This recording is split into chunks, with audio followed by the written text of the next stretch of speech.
Hello everyone, Rurikhan here coming at you with another First Impressions video, and today we're going to be taking a look at Persona 4 Golden for the PlayStation Vita. Now before we begin, I feel that I must inform you guys that my experience with JRPGs is very limited because I haven't really played a whole lot of JRPGs, but it is a genre that I've basically looked to from afar, and I've been wanting to get in on that action for quite some time. It's just a matter of not really having the time to dedicate to playing a JRPG, as well as, I don't know, I was just busy with other stuff. Either way, recently I received a review copy from NISAmerica, that is Nippon Ichi Software America, and I decided, you know what, it's time to actually start getting into this kind of gameplay and figuring stuff out. And I was really surprised with how much you can actually get addicted to a JRPG, because like I did not expect it at all. Like this game is probably the game that I have played most on my Vita, and a lot of people are probably going to say that I'm a little bit late to the Persona 4 Golden party, and I have to say that I don't really believe that you're ever really late to a good video game. And if you want to talk about how late people are, let's face it, Persona 4 actually came to the PlayStation 2, if you guys remember that. But anyways, let's talk about the actual game itself, shall we? Now, as you guys can probably tell by now, this video is actually in post-commentary, and the reason why this video is in post-commentary is because, well, there's so much stuff to Persona 4 Golden that for me to actually go through everything in a live commentary video, it would probably take me multiple hours to get to the different aspects of the game. Anyways, in Persona 4 Golden, you take on the role of a teenager who recently moved from a large city to a smaller city of Inaba. There, you're supposed to attend school and live on a normal life with your uncle and cousin. However, shortly after you arrive in Inaba, a series of strange murders start taking place where bodies are found dangling from antennas and cause of death is unknown. At the same time, a rumor starts taking place that you can see your soulmate if you watch a turned-off TV at midnight when it's raining. You will then discover that your character can actually enter a place the game refers to as the TV world by literally going inside a TV. As the game progresses, it becomes obvious that there is a relation between the TV world and the strange murders taking place, so your character and his friends start investigating and trying to prevent the murders from taking place. So that kind of sums up the plot. Now let's talk about the gameplay itself, shall we? So in Persona 4 Golden, your character is divided between having to spend time in the real world, so to speak, and spending time then in the TV world where he tries to save people as well as progress through the game. So the TV world is where the combat takes place, where the dungeon crawling of the game takes place, and it is obviously the place that I like to hang out the most in. However, you guys shouldn't really just think, oh, but all I want to do is combat, all I want to do is you know, kick ass and just experience the dungeon crawling and all that stuff.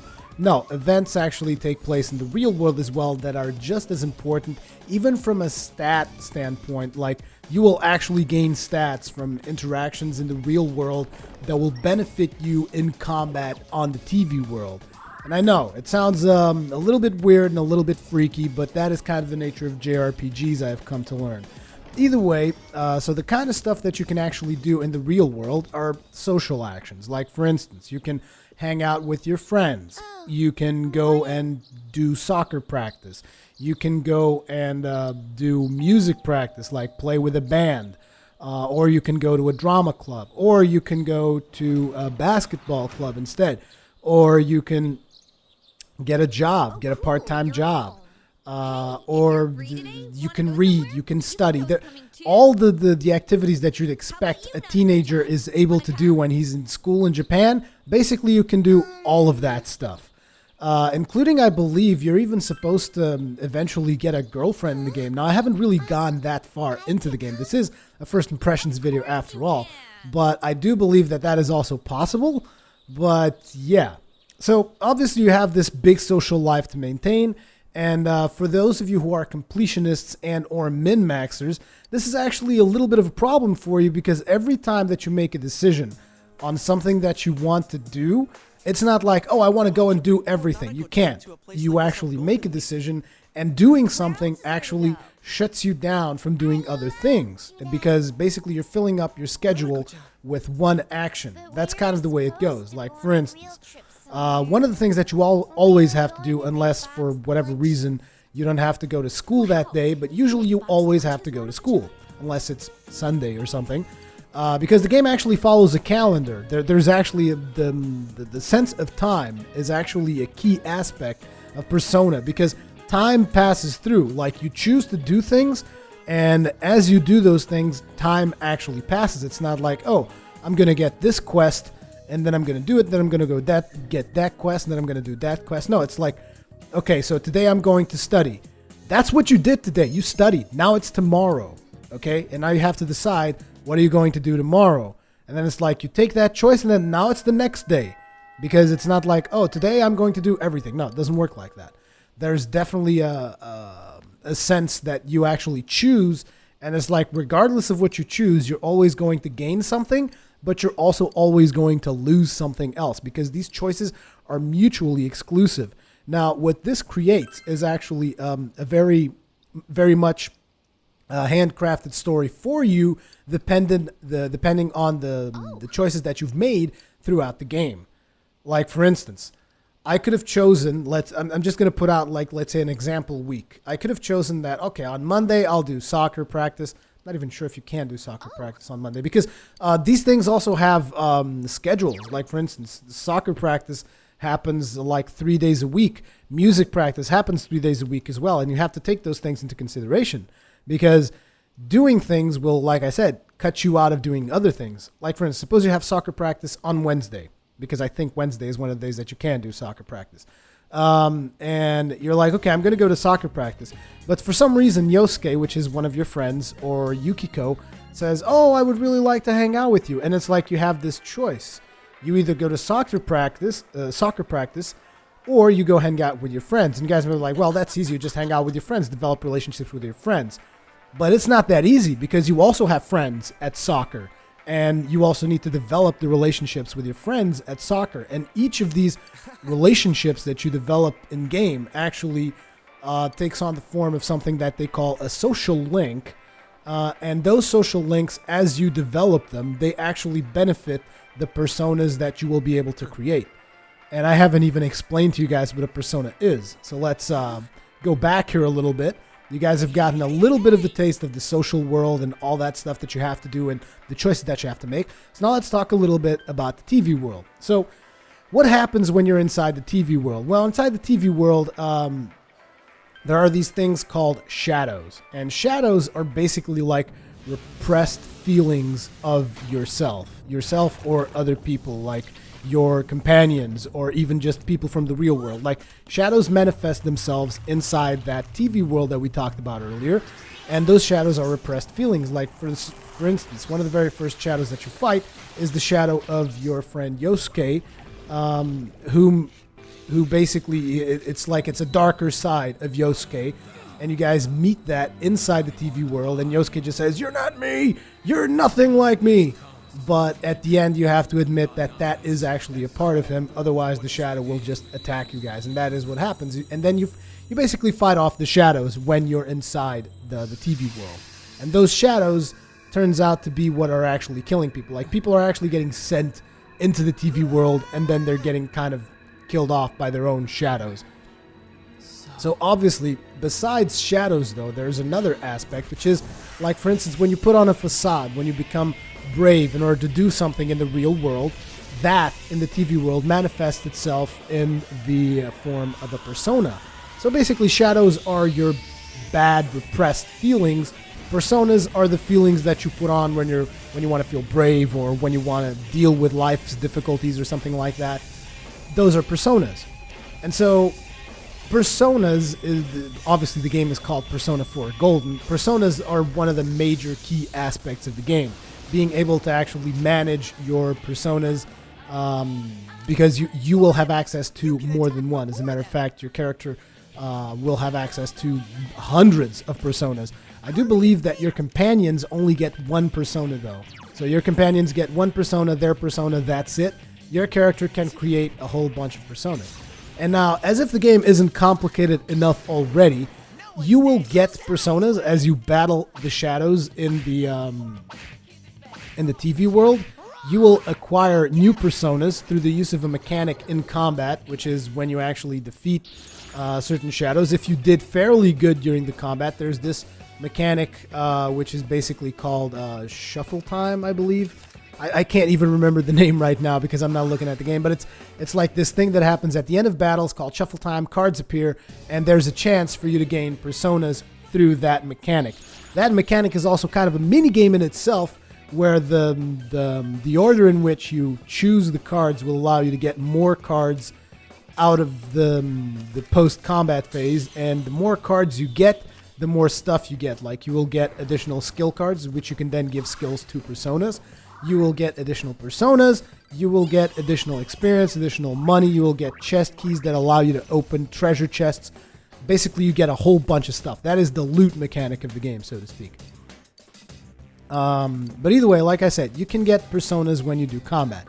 And after you get personas, and this is where stuff gets even more tricky, is you can get personas, and then you can go to this place in the game which is called the Velvet Room, and you can fuse personas into new personas. But wait, that's not all. You can then fuse those fused personas to create even more personas. The combinations are like ridiculous. There's so many personas in the game that like it just blows my mind. It's like it's impossible for two people to play this game and have the exact same experience, because either you will get different skill cards for your personas, you will get different personas because you fuse different personas together and you're like, oh, I like this playstyle better than that playstyle. It is impossible, because then on top of that, your personas will have skills. And once you fuse those personas, depending on the personas that you've been using, they will inherit the skills of the personas that you're using during the fusion. So if you customize those, I mean the base personas, the persona that comes after it will be even more customized and even more unique. And on top of this, because this isn't complicated enough yet, guys, don't worry, there's more. Like, there's also something they call a fusion forecast. So when you're fusing personas, you have to keep that in mind, because you can gain additional bonuses from fusing personas on certain days. Like, for instance, you might check out today's fusion forecast and see, oh, today if I fuse personas, there's actually no bonus. Then you check out the day after, and it says, oh, if you fuse personas here, you'll actually gain bonus experience or bonus skills or whatever, or you can gain a bonus by fusing a specific person on a specific day. And it is just completely overwhelming, which is probably, I mean, I don't even know how I can explain this game to people who are not familiar with JRPGs, because it's like I said, it's mind-blowing. It is very overwhelming, which is actually one thing that I consider to be a little bit of a downside, because even me, like, am I, 10 hours, 12 hours into the game right now? Even me, like, I find it hard sometimes to go around the whole mechanic of fusing personas, because you're like, man, but what if I want to get a specific persona? I need to get it from... Oh yeah, you can also register personas. You can register personas at a compendium, and then you can summon them. So because there's a limit to how many personas you can carry. Oh my god, it does get overwhelming, which is one of the biggest downsides of the game. But I was kind of expecting it, because that is one of the downsides of JRPGs usually, is that they do tend to be quite overwhelming.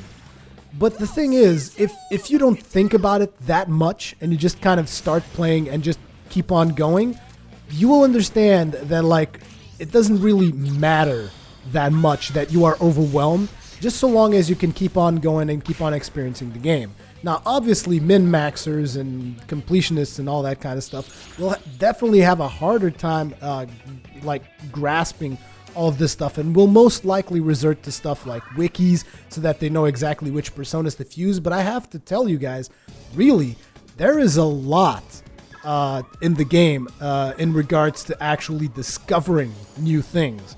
So I would advise people against going to wikis and figuring out exactly the persona that they want and only using that persona, because, like I said, to be completely honest, there's a lot of stuff to discover in this game, so long as you just don't go out and spoil everything for yourself by going out for a wiki. That is my opinion anyways. For instance, you guys know that I love the mythos around Phoenix, you know, the Phoenix, the mythological creature. And what was my surprise when all of a sudden I'm looking at the fusion list in Persona and there's like, oh, there's a Phoenix. And I'm like, oh, okay, I guess I know what Persona I'm going to craft next now, don't I? But yeah, there's definitely a lot to the game. And like I said, so we were talking, before I started talking about Personas and the TV world and all that stuff, we were talking about social links. And those social links will go directly into the creation of personas, because for instance, personas have types. Like there's a persona of the justice type, there's personas of the chariot type, of the sun type, and all that kind of stuff. Oh, and by the way, speaking of by the sun, I'm actually going after the personas that are of the sun type, because obviously praise the sun, man, just praise the sun. Okay, so like I said, there are all these types of personas, and depending on the social links that you build, those personas will become stronger. Like, for instance, if you go to soccer practice, that will actually strengthen your strength-based personas, which there are several of those. And the further you develop your relationship with your soccer-playing friends, the more powerful will the strength-based personas become. Same thing for any other relationship in the world. In the world, I mean, like in the game world, obviously. So that is why it's important for you to basically do all of these social things. Not to mention, it also advances the story in different ways. I mean, if you're just going after min-maxing, you might be like, oh, I'll just pick one of the types that I want, and I'll just develop that to the maximum. But the thing is, you can't hang out with the same friends all the time. It doesn't work like that. So you obviously have to develop relationships on several levels. And that is one of the things that, like I said, it just completely blows my mind, like the amount of stuff that you want to do. Because at the start of the game, I was thinking, man, I'll just go do dungeons. And whenever there's no new dungeons to do, I'll just repeat the old dungeons over and over. And now I find myself like, look, I don't even want to go to the TV world because there's nothing new in the TV world. Look, today I want to hang out with Chie, which is one of your friends, or Yosuke, or I want to hang out with the band guys and develop the social link there, or I want to do the soccer practice. And you have to juggle all of these things throughout your day, which is, it gets complicated, trust me. And like I said, what this really does is, since these choices are mutually exclusive of the stuff that you do in the real world, since they're mutually exclusive, the replayability value of this game is ridiculous. Like, for people that just want to have that one game and they just want to squeeze as many hours as they possibly can out of it, Persona delivers in spades. Because, like, look at it like this. I believe that the game is going to take place throughout an entire year. You will literally experience every single day of your character's life throughout a school year, a Japanese school year, which I'm not even sure what that is. But basically that includes your holidays, it includes Sundays, all that stuff, and you will get to do different activities throughout those days. And the thing is, like, let's say on the 3rd of May, I did something. Like, I went and I hung out with Chie. If you did the same thing, that's okay. But if you did something different, then like your whole story changes. It's hard to even explain at this point how this stuff actually works. It's like it's got unicorn magic inside of it or something. But yeah, like the experience will be very, very different. I mean, the main storyline itself, I think, will progress pretty much the same, because they actually have some really high quality animations, like anime style cutscenes in between some of the events that take place. So that leads me to believe that the main story itself is going to be pretty much kind of the same, but like the stuff that you do outside of the main story, it's just ridiculous. There's just way too much stuff for me to even begin explaining. And then they actually added some network features onto this version of the game as well, which is so interesting because, like, for instance, at any point in time when you have free time, when you're not really doing anything, you can press this one thing in the touch screen, which shows you what everybody did on that particular day in the game. Well, not everybody in the world, but like a whole bunch of balloons will pop up and say, oh, I spent time with Chia, I spent time with Marie. Oh, I went and do soccer practice. I went reading. I went studying. And you guys might be wondering, well, why would you even go to study? Well, because if you go to study, your knowledge increases, and knowledge will actually unlock more side quests and more stuff for you to do inside the game. Like, for instance, there's something in the Velvet Room that I've been told through the game, I haven't checked anything out, like through the game itself, I've been told you need to increase your knowledge to expert level to unlock this particular request. So that is one of the things. And then there's stuff like, for instance, you will need different levels of understanding if you want to really develop relationships with some of the characters. Like, I've had one dialogue option that I've put, and it said, you don't have enough understanding. And like, that is the stuff that you need to do outside of the TV world. Then eventually, as you progress through the game, you will be able to see something which they call the Midnight Channel, which is the thing where there's that rumor that I've told you guys about at the start of the video, that if you look at a turned off TV during rainy days at midnight, you will supposedly see your soulmate. But what actually happens is when you look at the Midnight Channel in those days, your characters are supposed to be able to see the people that are going to get murdered. And then you will go into the TV world to try and prevent that stuff. That's kind of how the story starts progressing. And a big chunk of the game's combat is about basically managing personas. So when you go into the TV world, managing your persona, I'm going to go into specifics of combat now. Managing your persona is important. Why? Because different enemies will have different elemental weaknesses and strengths. Like, for instance, if you're facing off against an enemy that is fire-based, so to speak, usually they will be strong against fire and weak against ice, but it may not be the case. I've seen several enemies of the same type be weak to different elements and just all kinds of crazy nonsense. Either way, as you use your skills on those enemies, you'll be able to identify if they are weak to certain elements or not. And once you've done it, basically the game keeps tabs on all the spells that you've done on enemies, and it tells you, look, this enemy is weak to this enemy is strong against this, and so forth. And why is this important? Because basically the combat takes place in, it's a turn-based combat, and it takes place, basically you control, I believe, up to 4 characters, which you can then choose as you get new characters and whatnot. You can then choose which ones you want to take with you to battle. That will be important because you'll have to play to your own strengths and weaknesses depending on the personas that you're actually using in your main character. You'll obviously want to add people whose personas complement yours, or if you're just more into the story side of things, you can just take the people that you like more instead. So those are 2 completely different playstyles. If you want to be more effective, you will manage the personas. If you just want to, experience the game from a story perspective, you can just take whoever is the character that you like the most with you into the battlefield. Now, once you get to the battlefield, like I said, it is turn-based combat. It is very simplistic. Like, your enemies take turns, you take turns, and you can either attack, guard, use a skill, use an item, or if you're in your main character, you can switch personas. Switching personas allows you to access different powers on the fly. Like, for instance, you might be using a persona that's very strong with fire, but you come upon an enemy who is also fire-based. So then you switch personas and you use like an ice-based persona or something like that. And then if you use your skills properly, like if you actually play to the enemy's weaknesses, you will be able to knock the enemies down. Now, knocking enemies down gives you another attack. And if you knock every single enemy down every single enemy in a certain fight, if you knock them down, you have access to something which is called an all-out assault. Is it an all-out assault or an all-out attack?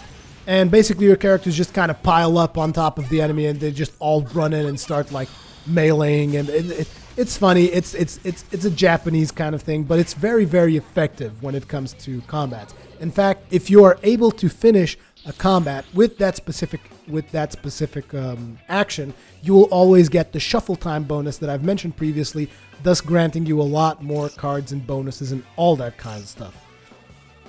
Now, I still feel that after everything I've said, probably a lot of you guys are still going to be confused because the game is, like I said, it is overwhelming. But it is overwhelming in a good way, in my opinion, and it is very challenging. Like, there are certain bosses. Currently, I'm hitting a stone wall with a specific boss that I just cannot kill because he's got an ability that flat out kills my entire party. Yes, that kind of stuff does happen. So I will have to either come back later or come up with a different strategy to beat him. But right now, I just cannot beat that one boss. So there are those kinds of challenges. Also, for instance, I rescued one of the characters far earlier than I really had to, because I exploited the weaknesses properly of that particular boss fight. Because it took me like, I must have spent like 2 hours or something fighting that boss, where I failed a couple of times, but then the actual fight itself, it took me like half an hour to defeat that one boss, because I was basically just playing towards its weaknesses. Like, I could tell that I was underpowered, but since I had a good grasp on the combat system, it was incredibly rewarding to just actually be able to go up to a boss, which, despite the fact that I was a little bit underpowered against him, I still felt that I had a fighting chance, because I come up with this strategy of using the weaknesses against him and using the pile-up attacks and all that stuff. So the combat, it is just like, it is very satisfying. Despite the fact that I usually don't do a lot of games with turn-based combat, the combat in this game is extremely satisfying, and I love it. As a matter of fact, one of the first things I did was, after I did the first dungeon in the TV world, like on the next chance that I had, like I tried not to skip a lot of the social things, but like on the next chance I had, I'm like, I'm going to the TV again, and I'm going to beat the crap out of that dungeon again. And I just redid the dungeon. You can redo dungeons as often as you like, it would seem. The dungeons, at least the dungeon that I was in, which was the castle, it's the very first dungeon that you go to, the levels were actually randomly generated, which is cool, although the enemies are kind of pretty much the same. It was cool that it was randomly generated, because you don't get that feeling like, oh, I know exactly where I gotta go, I got this room, got that one. And that was kind of cool. I'm not sure if it's randomly or they have just kind of like a set pattern of maps, but whatever. It was different every time that I was there, so I was pleased with that. It is also good for grinding if you want to grind out for levels, because your level affects the level of personas that you can summon. Because, for instance, right now I can actually summon personas up to level 35. I mean, I have the option there, but I can't actually summon them because I'm not level 35. I'm like at level 20-something.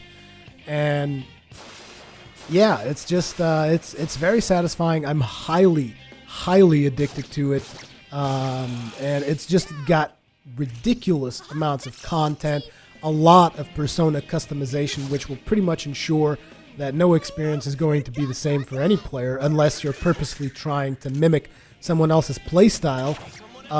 It is just ridiculously addictive, challenging, like I said, and in my opinion, if you own a PlayStation Vita, you just have to get this game. There's no way around it, really. I mean, I don't know why someone would not get this game, because the game is just ridiculously cool. And I did not expect it, because like I said, remember guys, I am not that big into JRPGs, even though I kind of want to get into JRPGs. I'm not that big into them, but Persona 4 really surprised me. And I know that a lot of people have been telling me, Rurikhan, you gotta try Persona 4, And I'm like, yeah, I don't know. And it's like, yeah, you really gotta try Persona 4. It's definitely one of the best games I've played on the Vita so far. Either way, let me know what you guys think about this game. Obviously, feel free to ask me tons of questions in the comment section, because I know that there's going to be a lot of stuff that I either got wrong or that is just like way too overwhelming for people even to wrap their heads around.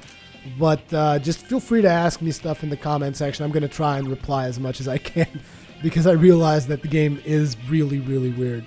And also one thing too is, this game is also a slow burner. Like, it actually takes you a while to get into the meat of the game, because the game slowly introduces you to all the aspects of itself, which in a way is a good thing, but a lot of players really want to just, be able to play the game when you're 4 hours in, whereas in Persona 4, usually 4 hours in, you're still kind of in the tutorial level. As a matter of fact, I'm like 12 hours in, and I still feel that the game has a lot that it's still teaching me, because every now and then I still see tutorial stuff pop out, and it's like, wow, really? 12 hours in, it was still like friggin' learning the way the game works? That is a little bit ridiculous. But I'd say at around the 5-hour mark, the game starts really opening up and giving you more choices. Up until 5 hours, you're kind of like almost set on this linear path.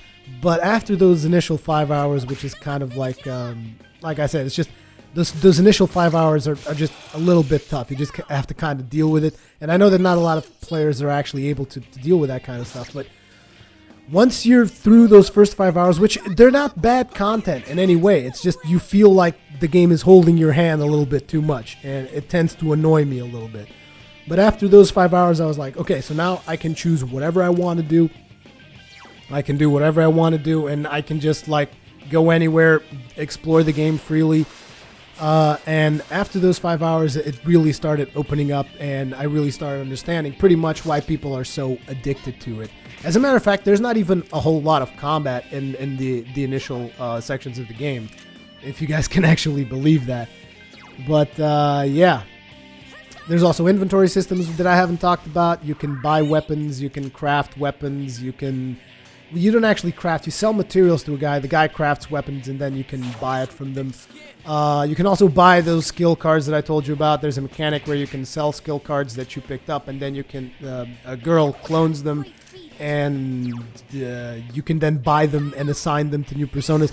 There's so much stuff that is literally impossible for me to explain it all in 30 minutes. As a matter of fact, like, I don't understand how people can even make 5-minute reviews of Persona 4. I don't understand this. I'm sorry. It boggles my mind. How do you make a 5-minute review of a game like this? It makes no sense whatsoever.